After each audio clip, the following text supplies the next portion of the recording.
How can I check if a day has passed since the last time a user opened my app in SwiftUI?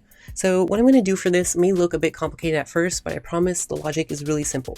What I'm doing is using an if-let statement to get the last reset date that is stored in user defaults. And remember, user defaults is what app storage is built on.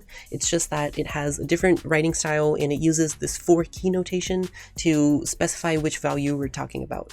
After that, I'm going to have a calendar constant that is set to calendar.current to use our standard calendar.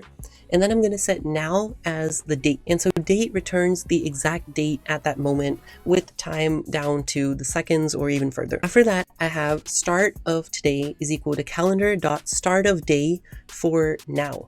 And so start of day returns the date that corresponds to the start of the day that we're in.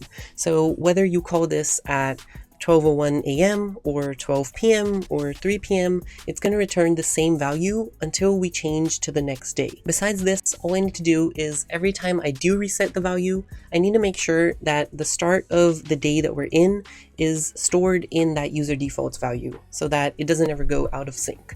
And I know that this can still seem a tad complicated, so I'm going to go over specific scenarios and how this code can handle them in the next reel. Happy coding!